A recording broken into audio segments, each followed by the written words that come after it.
ایک جادوئی جنگل میں ایک قدیم جھیل واقع تھی۔ اس کے پانی شیشے کی مانند شفاف تھے، جن میں ارد گرد کی رنگ برنگی پھولوں کی جھلکیاں پڑتی تھیں۔ اس جھیل کے بیچ روشنی سے چمکتا ہوا ایک پتھر کھڑا تھا، ایک برف کا پتھر جو ایک جادوئی چمک کے ساتھ دمک رہا تھا۔ بہت عرصہ پہلے اس برف کے پتھر میں ایک پری قید تھی، جس کا نام نور تھا۔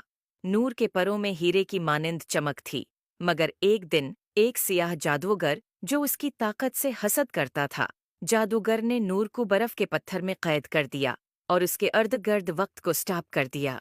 صدیوں تک نور بے ہوش پڑی رہی، اس کے پروں کو برف کے پتھر نے ڈھانپ رکھا تھا، اس کے دل کی دھڑکن مدھم تھی۔ ایک چاندنی رات کو ایک نوجوان پری جس کا نام سونا تھا، اس جادوئی جھیل پر پہنچی۔ وہ ایک تجسس پسند پری تھی جو جنگل میں نور کو قید ہونے کا سن کر یہاں آئی تھی۔ جب وہ جھیل کے قریب پہنچی تو اس نے برف کے پتھر کو نرم چمک کے ساتھ دیکھا، جیسے وہ اسے اپنی طرف بلا رہا ہو۔ وہ اس کے قریب جھکی اور اس کی گہرائی میں جھانکنے لگی۔ اندر اس نے نور کو دیکھا، اس کی آنکھیں بند تھیں، اس کے چہرے پر سکون تھا، لیکن ایک افسردگی کی جھلک تھی جس نے سونا کے دل کو چھو لیا۔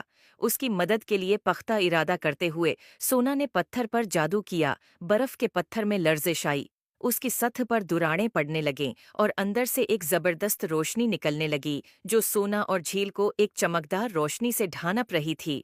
روشنی مدھم ہو گئی اور وہاں نور کھڑی تھی۔ اس کی آنکھیں کھل گئیں اور اس نے سونا کی طرف تشکر اور حیرت سے دیکھا۔ جنگل زندگی سے بھر گیا، پھول دوبارہ کھلنے لگے۔